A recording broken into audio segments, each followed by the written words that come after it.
नमस्कार। तो आज हम डिस्कस करेंगे कंप्यूटर की कुछ बेसिक कमांड्स। तो कंप्यूटर की कुछ बेसिक कमांड्स हम डिस्कस करेंगे जो कि आपके जूनियर ऑफिस असिस्टेंट और भी अगर आपका कोई एग्जाम है या फिर आपकी जनरल अवेयरनेस और जनरल नॉलेज के लिए कमांड्स जो है वो इंपॉर्टेंट है। तो सभी कमांड्स इंपॉर्टेंट कमांड्स जो है वो डिस्कस करेंगे। अगर यहाँ से कोई भी क्वेश्चन पूछ जाता है 1 या 2 नंबर का तो आपको यहाँ से काफ़ी हेल्प जो है वो मिलेगी। चलिए डिस्कस करते हैं कंप्यूटर की कुछ बेसिक कमांड्स। तो यहाँ से देखिए A to Z पहले जितनी भी कमांड्स आती हैं उन सभी को डिस्कस करेंगे। सबसे पहले है कंट्रोल प्लस ए। ये जो कंट्रोल प्लस ए कमांड होती है ये होती है सिलेक्ट द होल डॉक्यूमेंट। जैसे अभी मैं अपने पीसी पर कंट्रोल प्लस ए प्रेस करता हूँ तो देखिए जितना भी डॉक्यूमेंट है ये सारा जो है वो सिलेक्ट हो गया। इसके लिए ये कमांड जो है वो यूज़ की जाती है। उसके बाद आती है control plus B command. Control plus B command होती है मेक द टेक्स्ट बोल्ड। अगर आप MS वर्ड यूज़ कर रहे हैं, MS ऑफिस यूज़ कर रहे हैं तो वहाँ पर जब आप कुछ भी लिखा होगा कंट्रोल प्लस बी उसको सिलेक्ट करके आप प्रेस करेंगे तो वो जो है वो बोल्ड अक्षरों में आ जाएगा।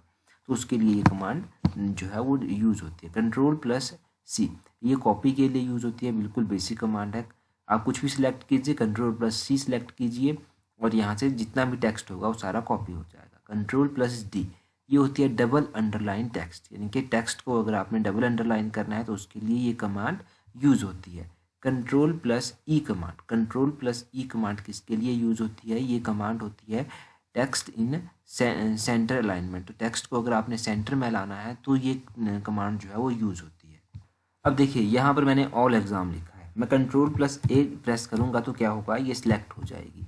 यहाँ पर देखिए कंट्रोल प्लस ए प्रेस करते ही ये सिलेक्ट हो गया। मैं कंट्रोल प्लस ई सिलेक्ट करूँगा तो ये सेंटर में आ जाएगी।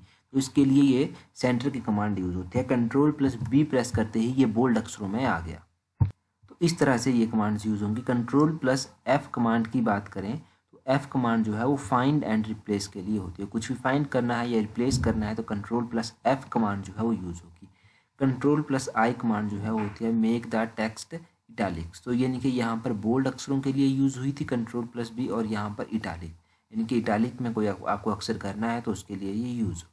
कंट्रोल प्लस जे तो टेक्स्ट इज जस्टिफाइड। टेक्स्ट अगर जस्टिफाइड है तो कंट्रोल प्लस जे कमांड यूज़ करते हैं। ये हाई कमांड्स हैं थोड़ी सी, परंतु एग्जाम पॉइंट ऑफ व्यू से मोस्ट इंपॉर्टेंट है। Control plus L text is left alignment. तो टेक्स्ट अगर लेफ्ट अलाइनमेंट में है लाना है उसको तो कंट्रोल प्लस एल कमांड जो है वो यूज़ होगी। यहीं पर देख लीजिए टेक्स्ट को हम क्या किया था, सेंटर में ले आए थे। यहाँ पर इसको सिलेक्ट कीजिए, सारे को यहाँ पर सिलेक्ट कीजिए और यहाँ पर मैं कंट्रोल प्लस एल करता हूँ तो ये यहाँ पर आ जाता है, लेफ्ट सेंटर में आ जाता है। उसी तरह कंट्रोल प्लस आर जो है वो राइट के लिए होगा, यानी कि जब अक्सर बीच में था तो कंट्रोल प्लस ई, अगर लेफ्ट में लाना है तो एल, अगर इस साइड को लाना है तो control plus R.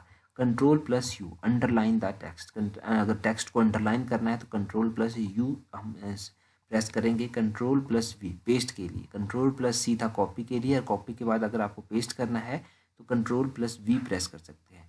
Control plus x. Control plus x जो है वो यूज़ होगा जब भी आपको कोई टेक्स्ट जो है वो मूव करना है तो कंट्रोल प्लस एक्स जो है यूज़ करेंगे। कंट्रोल प्लस वाई रीडू के लिए कंट्रोल प्लस वाई ये मोस्ट इंपॉर्टेंट है। ये रीडू के लिए यूज़ होगा। कंट्रोल प्लस जेड जो है वो अंडू के लिए यूज़ होगा। तो ये आप याद रखिए। लास्ट एक्शन जो होता है उसके लिए कंट्रोल, अगर रीडू करना है तो control plus Y, control plus Z जो है वो अंडू के लिए होता है। तो ये A to Z कंट्रोल के साथ जितने भी कमांड्स थी वो हमने डिस्कस की। उसके बाद देखिए उसके बाद है लेफ़्ट एरो, यानी कि लेफ़्ट एरो जो आपका होता है कंप्यूटर में आपको पता है अप एरो होता है, डाउन एरो होता है, लेफ़्ट होता है और राइट होता है। तो लेफ़्ट एरो यूज़ होता है मूव कर्सर 1 कैरेक्टर, यानी कि इसको 1 कैरेक्टर आप मूव करेंगे लेफ़्ट साइड के लिए। और अगर राइट एरो आप प्रेस करेंगे तो ये कर्सर जो है ये राइट साइड को जाएगा 1 कैरेक्टर। और अगर आप अप एरो सेलेक्ट करेंगे तो मूव कर्सर 1 लाइन अप। अगर आपने पैराग्राफ्स में लिखा है तो 1 लाइन अप जो है वो वहाँ से चला जाएगा। उसी तरह डाउन का जो एरो है वो होगा 1 लाइन डाउन। जो कर्सर है उसको 1 लाइन डाउन आप यहाँ से ले आ सकते हैं।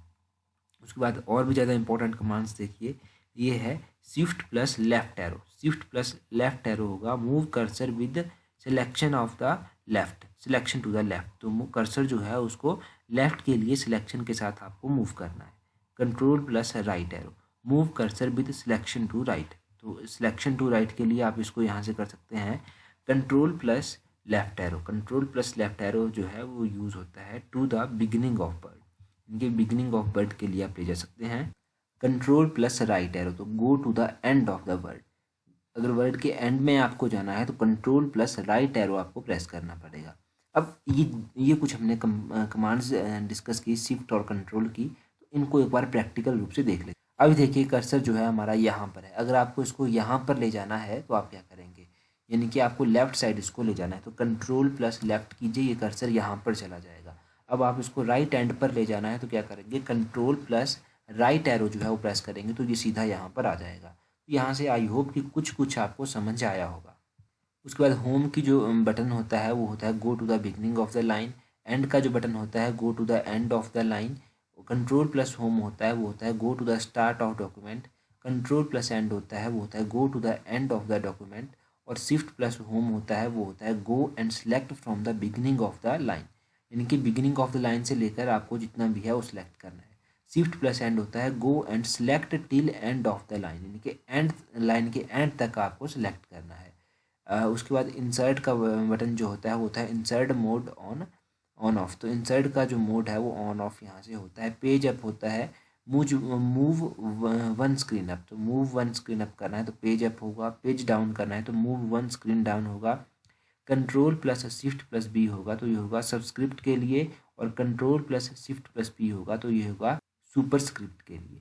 ये सबस्क्रिप्ट के लिए है और ये सुपर स्क्रिप्ट के लिए है, ये दोनों भी इंपॉर्टेंट हैं, तो ये भी आप याद रखिए। कुछ नई चीज़ें जो डिफरेंट हैं वो आपको याद रखनी है, क्योंकि बेसिक कमांड्स तो सभी को याद होंगी। जैसे ये कुछ नया है तो ये आप याद रखिए, ये कुछ नया है तो ये आप याद रखिए। अब यहाँ से कुछ क्वेश्चन देख लीजिए आप, क्या क्वेश्चन आपसे पूछा जा सकता है, किस तरह से पूछा जाएगा। पहला क्वेश्चन देखिए, what is the shortcut key to go to the start of the document, कौन सी शॉर्टकट की जो है वो यूज़ होगी to go to the start of the document. तो go to the start of the document के लिए control plus home की जो है वो यूज़ होगी, कंट्रोल प्लस होम की यहाँ पर यूज़ होगी। अब कंट्रोल प्लस एंड की किसके लिए यूज़ होगी, ये होगी go to the end of the document. Home की किसके लिए यूज़ होगी, ये होगी go to the beginning of the line. End की किसके लिए यूज़ होगी, ये होगी go to the end of the line. उसके बाद अब अगला क्वेश्चन देखिए, इसमें पूछा गया है व्हाट इज़ द शॉर्टकट की for finding and replacing text in a document. तो ऐसी कौन सी की है जो फाइंडिंग और रिप्लेसिंग के लिए यूज़ होती है। तो कंट्रोल प्लस एफ जब आप प्रेस करेंगे तब ये जो है की यूज़ की जाएगी, तो control plus F option A जो है वो सही आंसर है। अब यहाँ पर आप देख लीजिए, यहाँ पर इस तरह से कंट्रोल प्लस एफ जब आप प्रेस करेंगे, कंट्रोल प्लस एफ प्रेस करते ही कुछ इस तरह का आइकन जो है स्क्रीन पर आएगा, वो फाइंड और रिप्लेस के लिए यूज़ होता है। अगला क्वेश्चन देखिए, अगला क्वेश्चन क्या है। क्वेश्चन में पूछा गया है व्हाट इज़ द शॉर्टकट की फॉर अंडू। अंडू के लिए कौन सी शॉर्टकट की यूज़ होती है, ये आप कमेंट करके बताएंगे। तो ये आप कमेंट करके बता दीजिए, बिल्कुल ईजी है। So that's all for today, thank you very much.